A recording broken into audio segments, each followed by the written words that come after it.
আসসালামু আলাইকুম আরহামতুল্লাহ। সুপ্রিয় দর্শক মণ্ডলী, স্বামীর অনুমতি ছাড়া একজন স্ত্রী স্বামীর পকেট থেকে টাকা নিতে পারবে কি, বা স্বামীর কোনো মাল বা কোনো সম্পদ বিক্রি করে সেই টাকা দ্বারা নিজের কাজে লাগাতে পারবে কি, নাকি এটা চুরির মধ্যে আসবে, এই সম্পর্কে আজকের আলোচনা।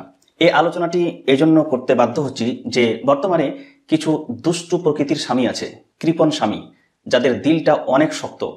স্ত্রীর যত্ন নিতে পারে না, বা স্ত্রীর যাবতীয় প্রয়োজন মেটাতে পারে না, স্ত্রীর যে হক আদায় করতে পারে না, স্ত্রীর যা প্রয়োজন সেগুলো দিতে পারে না। ফলে এই রকম মানুষ যারা, তাদের স্ত্রীগণের খুব কষ্ট হয়। তো তাদের জন্য আজকে এই ভিডিওটি আমি শুট করছি, যাতে করে তাদের উপকারে আসে। প্রশ্ন হলো যে স্বামীর অনুমতি ছাড়া স্ত্রী স্বামীর টাকা নিতে পারবে কি, বা সম্পদ ইউজ করতে পারবে কিনা। প্রিয় দর্শক মণ্ডলী, স্বামী যদি স্ত্রীর যাবতীয় প্রয়োজন মিটিয়ে থাকে, স্ত্রীর যা প্রাপ্য দিয়ে থাকে, যেমন স্ত্রীর পোশাক, স্ত্রীর থাকার জায়গা, স্ত্রীর খাবার এবং ইত্যাদি যে সংসারের প্রয়োজনীয় দ্রব্যাদি, এগুলো যদি স্বামী দিয়ে থাকেন, তাহলে স্ত্রী স্বামীর অনুমতি ছাড়া টাকা নিতে পারবে না।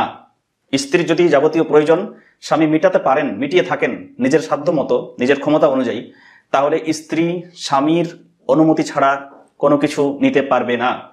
আর যদি এমন হয় যে স্বামীর অনুমতি রয়েছে, যখন যা প্রয়োজন হবে সে নিতে পারে, অর্থাৎ স্বামী স্ত্রীকে খুব ভালোবাসে, অনুমতি দিয়ে রেখেছে, তোমার যা প্রয়োজন আমার অবর্তমানে, আমি যদি কোথাও কাজে যাই বা কোথাও কাজের উদ্দেশ্যে, ব্যবসার উদ্দেশ্যে বা যে কোনো উদ্দেশ্যে বাড়ি থেকে বাইরে যখন যাব, তোমার যদি প্রয়োজন হয় তুমি টাকা নিতে পারো, তাহলে এই ক্ষেত্রে স্ত্রী নিতে পারে, কোনো সমস্যা নেই। এবার মূল যে বিষয়টা, এমন কিছু স্বামী আছে যারা কৃপণ, তারা ঠিক মতো স্ত্রীর প্রয়োজন মেটায় না, মানে স্ত্রীর যা প্রয়োজন সংসার জীবনে এগুলো ঠিকঠাক আদায় করে না। তো এই ক্ষেত্রে স্ত্রী স্বামীর টাকা থেকে বা স্বামীর সম্পদ থেকে কিছু নিয়ে তার প্রয়োজন মেটাতে পারবে কিনা। প্রথমে একটি হাদিস আপনাদের সামনে তুলে ধরবো, মুসলিম শরীফের অলমোস্ট 1714 নম্বর হাদিস। হযরত আবু সুফিয়ান রাদিয়াল্লাহু তাআলা আনহুর স্ত্রী হিন্দা রাদিয়াল্লাহু তাআলা আনহা তো এসে নবীজিকে বলছেন, ইয়া রাসূলুল্লাহ সাল্লাল্লাহু আলাইহি ওয়াসাল্লাম, আমার স্বামী আবু সুফিয়ান, তার দিলটা অনেক কঠোর, সে যা কিছু আমাকে দেয় এর দ্বারা আমার এবং আমার সন্তানের প্রয়োজন মেটে না। ফলে আমি কি তার অনুমতি ছাড়া তার সম্পদ থেকে কিছু নিয়ে প্রয়োজন মেটাতে পারি?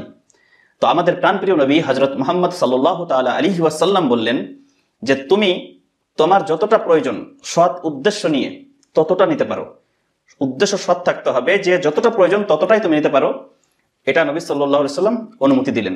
এখন প্রশ্ন জাগতে পারে যে এই আদেশ কি সবাই ফলো করতে পারে, মানে সবাই কি এটা মানতে পারে, নাকি এটা শুধুমাত্র হযরত আবু সুফিয়ান রাদিয়াল্লাহু তাআলা আনহুর স্ত্রীর জন্য খাস ছিল?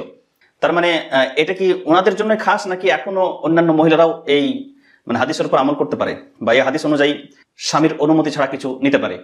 তো প্রিয় দর্শক মণ্ডলী, বাহরে শরিয়াত একটি বিখ্যাত ফতোয়ার কিতাব, এর দ্বিতীয় খণ্ডের মধ্যে হাসান পাবলিকেশন থেকে এটা প্রিন্ট করা হয়েছে, উর্দু কিতাব। এর মধ্যে স্পষ্ট উল্লেখ করা হয়েছে, পরবর্তীতে এই বিষয়গুলো নিয়ে রিসার্চ হয়েছে বলেই তো এই ফতোয়াটা বহুদিন পরে ফতোয়ার কিতাব এসেছে।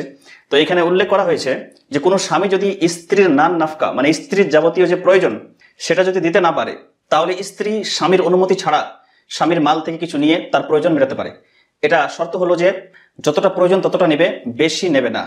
এতটা যদি স্ত্রী মেনে চলে, তাহলে যে সমস্ত স্বামীরা কৃপণ, স্ত্রীদের খোঁজ খবর রাখে না, স্ত্রীদেরকে প্রয়োজন মতো অর্থ দেয় না, স্ত্রীদের প্রয়োজন মেটায় না, সেই সমস্ত স্ত্রীর স্বামীর অনুমতি ছাড়া কিছু নিয়ে তার যতটা প্রয়োজন ততটা নিয়ে তার কাজ মেটাতে পারে, এটা তার জন্য জায়েজ রয়েছে।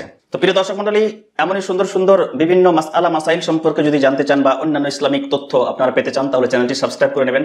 আর যদি আপনাদের কোনো প্রশ্ন থাকে কমেন্ট বক্সে প্রশ্ন করতে পারেন বা আমাদেরকে ইমেল করতে পারেন।